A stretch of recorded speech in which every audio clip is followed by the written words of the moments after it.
Hi everyone, blessings. I'm making this video because I want to talk about something random, just a random rant. So I was going down my Facebook and I saw a video, a very disconcerting video. It was just, like a normal fighting video, just three girls fighting with another girl, kind of like jumping another girl. And back in the days, this would have been nothing. This is nothing, in the world we live in. This is normalcy, this is absolutely nothing that anybody would be like, oh my goodness, but as I was watching the video, I just felt so grieved. Literally tears were almost coming down my eyes. I could feel the grieving of the Holy Spirit within me, just how God was sad and grieved about the video I was watching about these things that are going on in the world. And it just got me to thinking how one of the last things that Jesus said to us, one of the things that Jesus Christ said to us was love each other.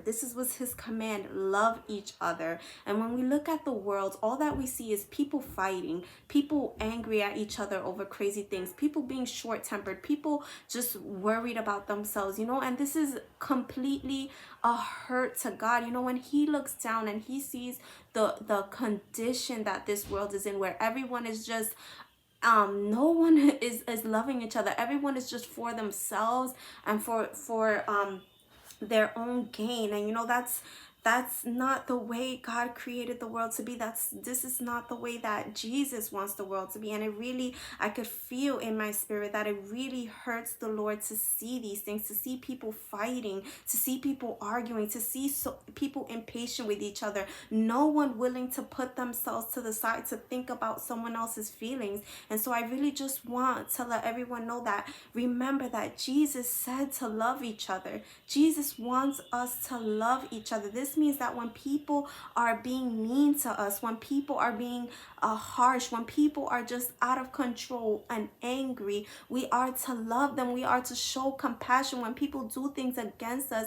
I'm seeing all over the place women fighting over, oh, you cheated with this one, and oh, you did this, and men fighting over who's the toughest, and just, oh, this person did this to this family member. And it's like all we're doing is hurting each other, harming each other, fighting each other. We're like animals, we're like brute beasts before the Lord. And this is a real problem. This is something that's really causing the Lord hurt. Do you know that your actions can hurt God? Do you know that what you do, what you choose to do when someone is angry, when someone is hurting, when someone is even offensive, when someone does something to you, it matters to God. It's either going to please him, your response, or it's either going to grieve him even more. Because think about it. Even let's go to the scenario with the video that I was just watching, the girl getting jumped by the other. Think about it. They were thinking that they were in the right. In their eyes, they're in the right, because they're like, you came here to start drama, so this is what you get. And this is the mentality of a lot of people on the earth right now. And the mentality of God is just, I created this human just as much as I created you. I created your angry co-worker. I created your person that is being harsh to you. I created the ones that were angry. I created the ones that were lost just as much as I created you. I love them just as much. Please treat each other kindly. In the view of a parent, it's like having two children fighting, and one is hurting the other. The situation, unless it's resolved with love, unless it's resolved with others understanding, with listening to each other, how can it please a parent? If you have two children, is it going to please you? Well, she did this, so I'm going to beat her up. Are you going to want your other child beat up? Are you going to want your other child? No. We're all God's offspring, because we were all created in his image, in the image of the very God. We weren't created as animals who don't have understanding. We weren't created as trees. We weren't created as water. We were created in God's very own image, something very special, very dear to him.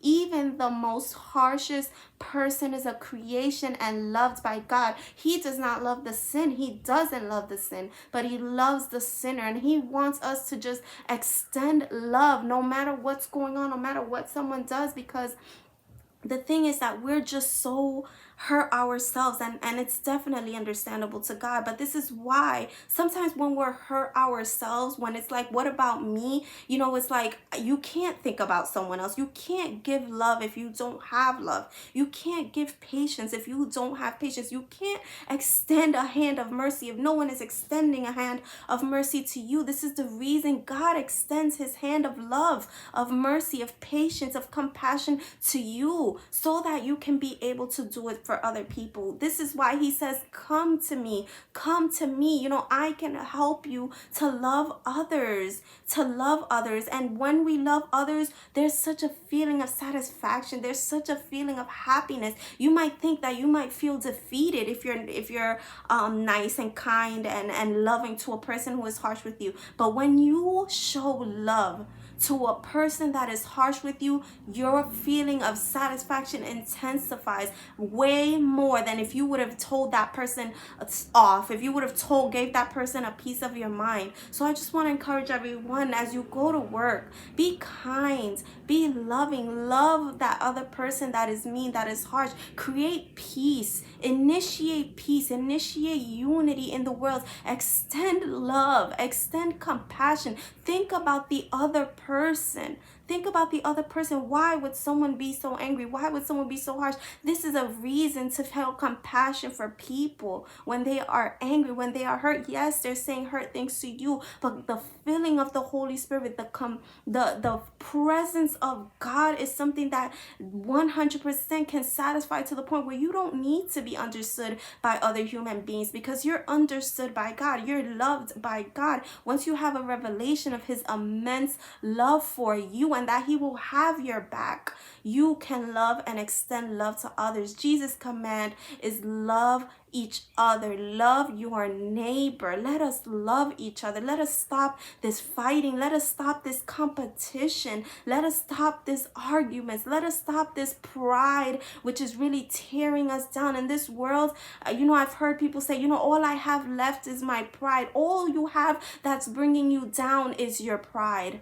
Bring down your pride. Humble yourself. Humble yourself to the point where it's like, I don't have to have pride. I don't have to be where I 100% come out winning, where I 100% have to be in the right, where I 100%. No, pride is a downfall. Humility takes strength. Pride is easy. Humility, being humble, being able to say, I'm going to put myself to the side, that takes a lot of strength. That is worthy.